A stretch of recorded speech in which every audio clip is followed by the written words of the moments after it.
Hello everyone and welcome back to The Lost Planeswalker. You're here with me, Jesse, The Lost Planeswalker, and today I am doing my commander deck for my Lifelink Back to the Basics video. And this deck is called Lifelink equals Life Loss. The commander for this deck, Liza Shroud of Dusk, 2 white black legendary creature angel. Rather than pay 2 for each previous time you've cast this spell from the command zone this game, pay 2 life that many times. It has flying and lifelink, and whenever a player casts a spell, they lose 2 life. This is a very powerful commander deck that takes advantage of you gaining life to drain your opponents and gain you even more life. This is going to be a commander that your opponents are going to want to remove because whenever they're casting their spells, they're just going to continue to lose life, and that's going to add up over time. So let's dive right in and see what other cards we got in the deck. Starting off, I'm going to go quickly through the lands. I did not create a super defined land base because you can really go multiple ways with this deck. The lands I did include were Command Tower, 19 Plains, and 17 Swamps. If you want to find a bunch of, cheaper tap dual lands that enter the battlefield tapped, but maybe you gain a life, or, you can do other things with them, that's great. If you want to pay for the more expensive shock lands or, Midnight Hunt lands, you can do all that as well. It's really just up to you, but, I wasn't going to force anybody into, hey, you should buy these lands because all lands are going to work. But, if you have the extra money and you want to upgrade them, that's good too. Next, let's look at Mana Rocks. This is also going to be real quick. Liza is very cool because you can pay 2 life instead of the commander tax. So once we have enough mana, we're really not worried about having to, ramp even more later in the game when she's removed. So we have Arcane Signet, Commander Sphere, Orzhov Signet, and Soul Ring. Pretty basic, but pretty essential as well. Moving into the lifelink creatures, we have a select few, probably not as much as you think, but with all the other effects in the deck, you'll see why. So starting off, we have Asterion the Decadent, Celestine the Living Saint, and Indulgent Partition. Asterion is a legendary creature vampire elf rogue with Death Touch and Lifelink. At the beginning of your end step, choose one. Feed. Target opponent loses life equal to the amount of life they lost this turn. Or Friends. You gain life equal to the amount of life you gained this turn. This can kind of propel the deck in its 2 separate directions. If you want to, further, make your opponents lose life, you can do that. Or if you want to gain more life, this is a great card to do it. Celestine the Living Saint is a cool card from the Warhammer 40k pre-constructed decks that is flying in lifelink in Healing Tears. At the beginning of your end step, return target creature card with mana value X or less from your graveyard to the battlefield, where X is the amount of life you gained this turn. This is going to be a good recursion card in our deck. It has flying, and so it's going to be evasive as well, so we're going to be able to get in. And it's not just damage or lifelink sheeted, it's just lifelink in general. So if you can trigger that in other ways, then that's fantastic. Indulgent Partition has flying in lifelink, and at the beginning of your end step, if you gained 3 or more life this turn, each opponent loses 3 life. This is just going to be a little way to subtly drain the board down, but if it's 3 life every turn, after 5 turns that's 15 life, that can be the difference in some games. Next we have Liza Forgotten Archangel, Luris of the Dream Den, and Rock's Faith Mender. Liza Forgotten Archangel has flying lifelink. Whenever another non-token creature you control dies, return a card to its owner's hand at the beginning of the next end step. And if a creature an opponent controls would die, exile it instead. This is a pretty cool card because we can use it to get our creatures back to our hand instead of the graveyard and be able to replay them and get value off them again and again. And this is also going to be another huge target. Our opponents are going to want to remove that, so just be careful. Luris of the Dream Den is a companion, but we're not using it as a companion in this deck. It is lifelink, and then during each of your turns, you may cast 1 permanent spell with converted mana cost 2 or less from your graveyard. We have quite a bit of low-cost permanent spells in this deck that if they get removed, we really want back. So this is just a great card to have. And Rock's Faith Mender has lifelink, and if you gain life, gain twice that much life instead. That's just going to make triggering all of our abilities so much easier and just getting back whatever we want. So this 4 mana 1/5 with lifelink is well worth it. Next up, we have Rodolph Duskbringer, Sarah Ascendant, and Speaker of the Heavens. Rodolph Duskbringer is a new card from Jumpstart 2022 that I think is very, very cool. He has flying Death Touch lifelink, and whenever you gain life, he gains indestructible until end of turn. And at the beginning of your end step, you can pay 1 and an Orzhov, white or black. When you do, return target creature card with mana value X or less from your graveyard to the battlefield, where X is the amount of life you gain this turn. Similar to the Celestine Living Saint, except this card is restricted to you actually have to pay some mana, but 2 mana for whatever creature you want is really good. Sarah Ascendant, another fantastic card. It's pretty much good in any deck because being able to cast it on turn 1, you have a 1/1 with Lifelink, but then it sees that you have 30 more life because you're playing Commander, and it gets +5/+5 and has flying. So this is just going to be able to accelerate you so far ahead in the beginning of the game that this is a wonderful card if you can afford it. And then we have Speaker of the Heavens here with Vigilance and Lifelink, and then we create a 4/4 white angel creature token with flying. Activate this only if you have 7 more life, and anytime you cast a sorcery. So basically, if we have 7 or more life than our starting life total, we get a free angel every turn, and that is very, very good value. I've done that many times, and it's just propelled me so far ahead that no one else can kind of keep up. Next up, we have Valkyrie Harbinger and Wormcoil Engine. Valkyrie Harbinger has flying and lifelink, and at the beginning of each end step, if you gain 4 more life this turn, create a 4/4 white angel creature token with flying and vigilance. The important wording here is it says each end step, meaning that if you're able to gain 4 life during each turn, you're going to be able to create a 4/4 angel every turn. In one turn cycle, you're going to be able to create 4 angels, which is huge. And Wormcoil Engine has Death Touch and lifelink, and when it dies, create a 3/3 colorless worm artifact creature token with Death Touch and one with lifelink. This is a pretty big creature. It's a 6/6 with Death Touch and lifelink, so you're going to be able to gain a decent amount of life off it, but it's also a great blocker. You would be able to kill whatever's blocking it, you gain lifelink, and you create 2 more tokens that can also gain you life and kill other creatures. It's very versatile and very, very powerful. So now I'm going to look at life gain equals value. All of these cards don't have life gain specifically on them, but they have some ability that triggers really well with life gain. Whether it's doubling your life gain, making your opponents lose life, being able to draw a card, whatever that is, this is kind of the core of the deck. And, you know, we have a couple lifelink creatures, including our commander, to be able to trigger them. So let's dive in. First off, we have Alhamrit's Archive, Angelic Accord, and Authority of the Council. Alhamrit's Archive doubles life gain and doubles card draw, so that's really good. Angelic Accord has the same text as Valkyrie Harbinger, where if we gain 4 more life at each end step, you get a 4/4 white angel creature token. Now this one only is flying, it doesn't have vigilance, but that's still really, really good. And Authority of the Councils has creatures your opponents control enter the battlefield tapped, and whenever a creature enters the battlefield under an opponent's control, you gain a life. This is one of my favorite 1-drop enchantments. It's so strong, it's going to gain you so much life, and it just slows down your opponents so much, especially if they're playing like a haste deck or a deck where they want to tap their creatures right away. This is just going to tap them right down, and they can't get that value. Next up, we have Blind Obedience, Bantu's Monument, and Boon Reflection. Blind Obedience works similarly to Authority of the Council, where artifacts and creatures enter the battlefield tapped, but it also has Extort, which is a really cool mechanic from Return to Ravnica. And how Extort works is whenever you cast a spell, you can pay white or black, and each opponent will lose a life, and you gain life equal to the amount of life lost. So whenever you cast a spell for just a single white, you can make your opponents lose 1 and you gain 3, which is subtle, but in a deck like this, that can really matter. Bantu's Monument has black creature spells you cast cost 1 less cast, so we can make our commander a little cheaper, and whenever you cast a creature, each opponent loses 1 life and you gain 1 life. We surely have a lot of creatures in this deck, so that is going to trigger multiple times, and it'll be very, very good for us. And lastly, here is Boon Reflection. It's an enchantment. If you gain life, gain twice that much life instead. Like I said earlier with Rock's Faithmender, just gaining double life is very powerful, especially all the cards we have so far that help us gain life, and doubling up those would be fantastic. Next up, we have Cleric Class, Cliffhaven Vampire, and Cosmos Elixir. Cleric Class is an enchantment from the D&D Adventures in the Forgotten Realms set, and has a level up feature which is very powerful. If you would gain life, you gain that much life +1 instead. Wonderful. Whenever you gain life, put a +1/+1 counter on target creature you control. That seems really strong. And whenever this class becomes 3, return target creature card from your graveyard to the battlefield, and you gain life equal to its toughness. This is a little bit of recursion that if we really need to get something back from our graveyard, well, we can do it very, very simply. Cliffhaven Vampire has whenever you gain life, each opponent loses 1 life. This is where Extort would be very powerful here. Whenever we cast a spell, we can pay 1 to Extort to make our opponents lose 3 life. We gain 3 life. Then this triggers, then they each lose another life. So it's a really, really, mean cycle that can continue to just gain you life over and over and keep bringing our opponents down, down, down. Just like with Cosmo Elixir here, at the beginning of your end step, draw a card if your life total is greater than your starting life total. Otherwise, you gain 2 life. If you had no way to gain life that turn, that's fine, because it triggers with Cliffhaven Vampire to gain you 2 life, and then drain everybody for another life. There are so many cards in this deck that just work off of each other and just become incredibly, incredibly powerful. So something to be aware of.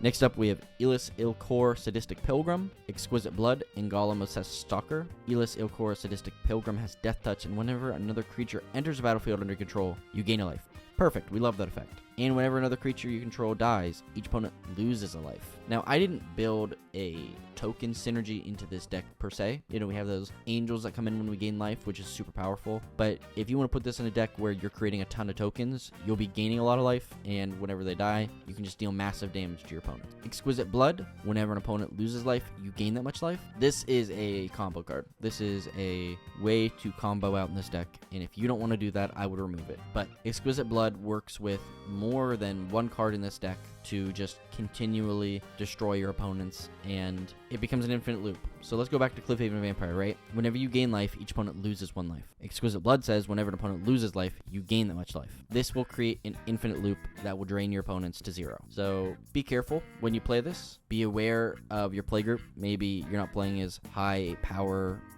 games as you normally would be. So this might be too much, and some people are going to get salty from this. So just be aware of that. And then Golem Assessed Stalker has Skulk, and at the beginning of your end step, each opponent dealt damage this game by a creature named Golem Obsessed Stalker loses life equal to the amount of life you gained this turn. This is going to be a super drain for our opponents. If we can hit each of our opponents with Golem once and keep Golem on the board, then every time we gain life, our opponents are just going to lose that much life, which is incredibly powerful. Golem could be a real threat in this deck, especially because our commander is a 5/5. So just one hit of our commander drains everybody for 5, and that doesn't include all the other lifelink gain triggers we have in this deck. So that's very powerful. Next up, we have Grey Merchant of Asphodel, Heliod Suncrowned, Kambal, Council of Allocation. So Gary here, we have when Grey Merchant of Asphodel enters battlefield, each opponent loses X life, where X is your devotion to black, and you gain life equal to life lost this way. This is a very good card. We don't have as much black as we do white in this deck, but you're going to be able to get enough value off this where you're going to be gaining a lot of life. Heliod the Suncrowned is a legendary enchantment creature god with indestructible. As long as your devotion to white is less than 5, he isn't a creature, and whenever you gain life, put a +1/+1 counter on a target creature or enchantment you control. That's super great, but also, for just 1 and a white, you can give another creature lifelink until end of turn. Now, if you haven't watched my Back to the Basics episode where I talk about lifelink, I mentioned at the end of it how Heliod goes infinite as well with a couple creatures. In particular, he goes infinite with the Triskelion and Walking Ballista, because you can give them lifelink, they can remove a counter off of themselves to deal damage, and then he puts another one back on them. And this will repeat over and over again, and you can wipe out all the creatures on the board, kill your opponents, do whatever you want. So this is another thing. I didn't include those 2 creatures in this deck because I wasn't trying to make it super combo-y, but, if that's something you want to do, I just wanted you to be aware that that is an option. And lastly, we have Kambal, Council of Allocation. Whenever an opponent casts a non-creature spell, that player loses 2 life and you gain 2 life. This works similarly to our commander's ability, but our commander says just spells and they lose life, so our opponents are always going to be losing life when they cast spells, where here it's only non-creature spells, which if you can get this out on turn 3, you're going to be able to hit those turn 3 ramp spells, all those, later ramp spells, card draw spells, and you're going to gain a lot of life off of this card, so that's very cool. Before I go on to the rest of these, I just wanted to say, if you aren't a subscriber of my channel yet, please hit that subscribe button and join me. I try to make these videos every week. I hope you're enjoying this one. I put a lot of time into these, and I do all sorts of other content, but alright, yeah, let's go back to the video now. Our next 3 are Marauding Blight Priest, Resplendent Angel, and Revenge of Ravens. Marauding Blight Priest works similarly to Cliffhaven Vampire. Whenever you gain life, each opponent loses 1 life. That's pretty great. Resplendent Angel has flying, and at the beginning of each end step, if you gain 5 or more life this turn, create a 4/4 white angel creature token with vigilance and flying. So this card is a little interesting because we really don't want to pay that 6 mana to give it +2/+2 in lifelink until end of turn. That's not very good. So if we can have this just on the board to create those angels and gain life through other means, that's really where this card is the strongest. And Revenge of the Ravens is an enchantment with whenever a creature attacks you or a planeswalker you control, that creature's controller loses 1 life and you gain 1 life. This is going to be really good for when we need to gain a lot of life not on our turns. Maybe our opponents see, oh man, they're gaining a lot of life, we gotta swing into them. Well, this is just gonna make it so we gain at least that 4 life needed to hit most of those triggers to get additional angels and other permanents and all that sort of stuff. Next up, we have Rug of Smothering, Sanguine Bond, and Soul Warden. Rug of Smothering has flying, and whenever a player casts a spell, they lose 1 life for each spell they've cast this turn. This is a pretty cool card that basically denies combo players from casting infinite spells, because they're going to continually gain more and more life for each spell they've cast this turn, which is very, very powerful and very, very good for us. Sanguine Bond says whenever you gain life, target opponent loses that much life. This is also another card that combos with Exquisite Blood, because whenever you gain life, target opponent loses that much life, and whenever a target opponent loses life, you gain that much life. So it's a loop. This one is a lot more safe, though. If you just take Exquisite Blood out of the deck, you remove all the infinite combos, but if you just remove this, then, you still have the Exquisite Blood combo with other cards in the deck. And then we have Soul Warden, which is one of the Soul Sisters, one of the best life gain cards out there, in my opinion. Whenever another creature enters the battlefield, you gain 1 life. This is going to trigger so many times in a game, you're going to be just so impressed how much life you can gain off of it. Next up, we have Soul's Attendant, Sun Scorcher Regent, and Suture Priest. Soul Attendant, templated exactly the same as Soul Warden. Whenever another creature enters the battlefield, you gain a life. It's perfect. The other half of the Soul Sister combo. Sun Scorcher Regent has flying, and whenever an opponent casts a spell, put a +1/+1 counter on Sun Scorcher Regent, and you gain a life. Now we have our commander and this triggering every time they cast just a spell. And then if it's also a non-creature spell, we get Cabal, Council of Allocations triggering as well, which is just very good. And Suture Priest is one of my favorite cards. It's one of my favorite pet cards because it's just very fun, and it kind of turns off creature token decks, which can really be overpowering, especially if it's a aristocrat creature token deck, because whenever another creature enters the battlefield under your control, you can gain a life. Perfect. And whenever a creature enters the battlefield under an opponent's control, you may have that player lose 1 life. This can just keep that combo player from going off and making an infinite number of creatures, because you're just going to kill them with them. Next up, we have Book of the Exalted Deeds, the Gaffer, and Veto, Thorn of the Dusk Rose. Book of Exalted Deeds is a really, really cool card because it has 2 really good abilities on it. First off, at the beginning of your end step, if you've gained 3 or more life this turn, create a 3/3 white angel creature token with flying. Easy enough, seems really powerful. And then for white, tap Exile Book of Exalted Deeds. Put an enlightened counter on a target angel. It gains you cannot lose the game, and your opponents cannot win the game. Activate only as a sorcery. This basically is going to prevent the game from ending unless we win, which is a really cool ability. Something you need to think about, though, is, unless you're protecting your commander, this can get removed. So this might be a good way to stall out at the end of the game, but if you're playing against an opponent who has just a ton of cards in his hand and a ton of kill spells, you're still going to lose. But this is a really cool card for either ability. The Gaffer is a new card from the Lord of the Rings commander decks, and it's honestly probably going to get pricey once people start playing it more and more, but at the beginning of each end step, if you gain 3 or more life this turn, draw a card. It again has that each end step clause, not just your end step. So if you gain 3 or more life every turn, you can surely draw a bunch of cards. And Veto, Thorn of the Dusk Rose has whenever you gain life, target opponent loses that much life. This is similar to Sanguine Bond, and it's just super, super powerful because you're going to be gaining a lot of life off all these triggers, be draining your opponents for a ton of life. But the really crazy thing is for 5 mana, you give all your creatures lifelink until end of turn. This single ability can basically knock out an opponent. If you have a board full of creatures and you just give everything lifelink, unless they block everything, they're still going to lose a ton of damage to lifelink, and I can't tell you how many times I've forgotten about that effect and just died. It's so strong. Veto is incredibly powerful, and probably should cost like 4 or 5 mana, if I'm being honest. And the last 3 cards here in this category are Vizkope, Guildmage, Well of Lost Dreams, and Whip of Erebos. Vizkope Guildmage has 1, a white and a black. Target creature gains lifelink until end of turn. Or 1, a white and a black. Whenever you gain life this turn, each opponent loses that much life. Now that's a really strong effect, right? For 2 mana, you get this creature, and then for another 3 mana, whenever you gain life this turn, each opponent loses that much life. That's kind of crazy. That's that's really, really good. If you just activate this before you even start doing anything on your turn, you could drain your opponents. You know, if you have a full board, you can drain your opponents for 10, 20 life a turn, which is just insane. It's just insane. Will of Lost Dreams is an artifact with whenever you gain life, you may pay X, where X is less than or equal to the amount of life you gained. If you do, draw X cards. This is a lifesaver, honestly.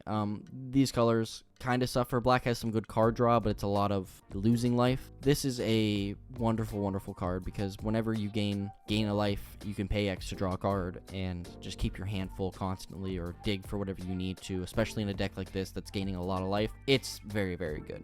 And lastly, we have Whip of Erebos, one of the coolest legendary enchantment artifact cards. It's probably one of my favorite, if not my favorite, from that cycle. It has creatures you control have lifelink. Wonderful. This just gives everything lifelink. This is just super strong. We love this card. But it gets better. For 2 black, return target creature card from your graveyard to the battlefield. It gains haste. Exile it at the beginning of the next end step. If it would leave the battlefield, exile it instead of putting it anywhere else. Activate this ability only anytime you could cast a sorcery. What can I say? It gives everything lifelink. That's exactly what we want in this deck. It also can return a creature and give it haste when we can swing in or use it for its abilities or whatever. It's a very, very good card, and I'm very happy to have it. And lastly here, I just want to go over some utility cards. These cards I didn't really know how to sort into those other categories, but just make this deck even more powerful, and we just love them. So starting off, we have Beacon of Immortality, Bolas's Citadel, and Cut a Deal. Beacon of Immortality is a really, really fun card that doubles a target player's life total, and then we shuffle it back into our library. This is a great card because if we're getting low on life, or maybe we have a ton of life, double it, and then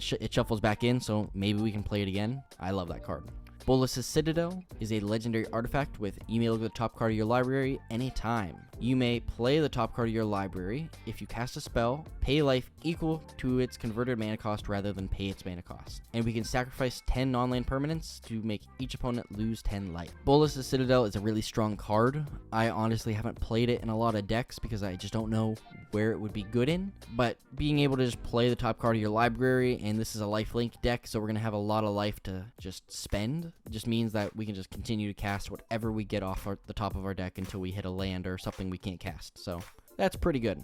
And Cut a Deal is sort of a group huggy card I kind of wanted to add. Each opponent draws a card, then you draw a card for each opponent who drew a card this way. It's not the best card draw spell. I could have done something else, but I thought this would be fun. You know, there's enough mean stuff in this deck. I thought, throw your opponents a little bone, let them draw a card with you, and you get to draw 3. So it's not the best, but it's not the worst either. Next up, we have Drana and Linvala, Erebos, God of the Dead, and Esper Sentinel. Drana and Linvala reads Flying, Vigilance, activated abilities of creatures your opponent's control can't be activated. Ooh, kinda mean. Drana in Linvala has all activated abilities of all creatures your opponents control. You may spend mana as though it were mana of any color to activate those abilities. This isn't going to be the most helpful in this deck. We're not really trying to steal abilities and use them against our opponent. You know, they could be helpful, but more or less shutting down our opponent's abilities is powerful enough. Erebos, God of the Dead, is indestructible. As long as your devotion of black is less than 5, he isn't a creature. Your opponents can't gain life, and for 1 a black, pay 2 life, draw a card.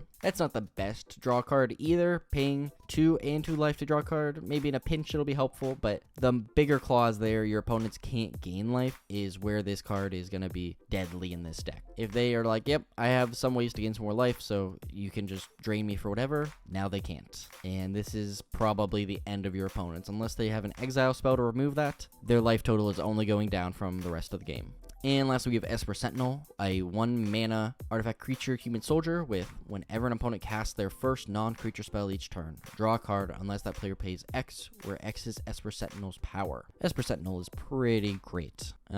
The one downside that I find in some of my decks is that I can't boost him up any. I can't put any +1/+1 counters to make it so they have to pay more mana on him, so they'll either pay or just kill him because he's so weak. But there's a lot of cards in this deck that say whenever you gain life, put a +1/+1 counter on a creature. So this would be a great way to buff him up and just keep him alive. But yeah, this is another great card draw spell. Next up, we have Fireman Commando, Frija's Retribution, and Ghostly Prison. Fireman Commando is a new card from March of the Machines. I really love it. It's very, very cool templated. So it's a creature angel soldier with flying, and whenever you attack with 2 or more creatures, draw a card. Excellent. We love doing that. Whenever another player attacks with 2 or more creatures, they draw a card if none of those creatures attacked you. So this is a card that encourages your opponents to hit your opponents and can easily draw you cards. I love cards like this, especially in Orzhov decks that suffer from card draw. This is amazing. Frija's Retribution. First lore counter reads, create a 4/4 white angel creature token with flying and vigilance. Our second one reads, until end of turn, angels you control gain destroy target creature with power less than this creature's power. And Saga number 3 says, angels you control gain double strike until end of turn. Now this isn't an angel-centric deck, but there is still a very large amount of angels, with 7 angels in this deck. So this could be pretty relevant with all the other angel tokens we create, and it creates an angel token itself. This could be a pretty powerful card. And Ghostly Prison. Creatures can't attack you unless their controller pays 2 for each creature they control that's attacking you. I'm not a huge fan of stacks effects, but I really like Ghostly Prison. I think it's pretty strong. You know, it kind of makes your opponent say, well, am I going to attack them or am I going to attack somebody else because the card doesn't cost me anything? And it's just kind of a hindrance, you know, whenever your opponents look at your side of the board, and you're going to be left alone more if you have this out. Next up, we have Lortho Corrupt Sheriff, Norn's Annex, and Orzhov Charm. Lortho Corrupt Sheriff is a new card from the Lord of the Rings set, and it has, whenever a player casts their second spell each turn, you lose a life and create a treasure. Wonderful. More treasure for us to cast stuff with. This is really great. We don't really mind losing the 1 life. We're playing a lifelink deck, so that's wonderful. Norn's Annex is 3 Phyrexian mana, and the Phyrexian white can either be paid with a white pip or 2 life. Creatures can't attack you or planeswalkers you control unless the controller pays a Phyrexian white mana for each of those creatures. Very, very similar to Ghostly Prison, except instead it costs a single white to attack us or 2 life. This can actually prevent your opponents from being able to do anything against you. If you have this out and let's say your opponent only has 1 life, they literally can't pay that 1 life to swing in and kill you. So this is just going to keep you alive. And it's not the best card because it is 5 mana for this artifact, but if you got nothing else to do, then I don't see why not. Orzhov Charm is an Orzhov, a white and a black. Instant. Choose one. Return target creature you control with all auras you control attached to it to their owner's hand. Not really the best for us. Destroy target creature and you lose life equal to its toughness. That's probably better for us. Pretty good removal. Or return target creature card with converted mana cost 1 or less from your graveyard to the battlefield. We have a lot of small creatures in this deck. We have Esper Sentinel, we have both of the Soul's Attendants, we have Sarah's Ascendant. All of those are really small creatures that give us amazing value, but can also be removed pretty easily. So having this to return them is actually really, really handy. And up next, we have Revitalize, Surge of Salvation, and Sword of the Animist. Revitalize is just pretty simple. You gain 3 life, draw a card. It's just in there to trigger some of those cards that want us to gain a certain amount of life, and then we get another card off of it. Surge of Salvation is a board protection spell. You and permanents you control gain hexproof until end of turn. Prevent all damage that black and or red sources would deal to creatures you control this turn. This is a pretty cool spell to avoid a lot of damage. Maybe your opponent's swinging in, or maybe you're being targeted by a spell that's going to make you sack a bunch of creatures. Well, make yourself hexproof, and then that way they can't do that. Seems like a pretty cool card. I actually have a playset of these that I'm going to put in my modern deck, so I really like them. And Sword of the Animist gives equipped creature +1/+1, and whenever an equipped creature attacks, you may search your library for a basic land, put it on the battlefield tapped, then shuffle. This is just a way to get more land drops in this deck. There aren't really a lot of ways to get lands in black and white, and I put this card in every black and white deck I build just because it's so good. And lastly, we have Tainted Sigil and Vilis Broker of Blood. Tainted Sigil reads, tap, sacrifice Tainted Sigil. You gain life equal to the total amount of life lost by all players this turn. This is an epic card. I love this ability. I love that whether it's you or an opponent who dealt a ton of damage to everybody, you can just sack this to gain so much life. This is a card I don't think a lot of people play, and I think they're honestly just going to forget about it, activate it when somebody deals a ton of damage, and you're going to be like, oh boy, well, that actually did a ton of work for me and got me back in this game. And Vilis Broker of Blood is a legendary creature demon with flying and pay a black to pay 2 life. Target creature gets -1/-1 until end of turn, and then whenever you lose life, draw that many cards. So Village triggers himself. He makes you lose 2 life, so you're going to lose 2 life and draw 2 cards. And you also get to put a -1/-1 counter on a creature until end of turn, which is pretty good. This works okay. We have a couple other cards in our deck. You know, we have Erebos, God of the Dead. This certainly is much better. If we pay 2, then pay 2 life, we draw the card off of Erebos and then 2 cards off of this. The Lortho Corrupt Sheriff is gonna gain us a card and a treasure token whenever we lose a life. And the biggest card draw is going to be our commander, right? If we can get this out there and somebody removes our commander, well, if it costs 2 or 3 more, that's going to be 6 life we can lose to draw 6 cards and cast our commander. This is a super good card, and I'm really looking forward to trying it out in this deck. But that's it. I want to say thank you so much for watching to the end. I really appreciate that. And I would also really appreciate if you're not subscribed to my channel to give me a subscribe. I work super hard on these videos and I try to put them out at least once a week. There's going to be a lot of Commander Master stuff coming out, so stay tuned for all that. I'm going to try to do daily updates the best I can on new cards that are coming out in this new set. And yeah, so thank you so much for watching. You know, if there's a card maybe you think I left out of this deck, you're like, oh, Jesse, Lost Planeswalker, you definitely should have added this card in there. Please leave in the comments below. That would really be helpful to me. And it also would leave a like. That would also be awesome. Really help me get this video out to more people. And yeah, so thank you so much for watching. And as always, I'll see you later, Planeswalkers.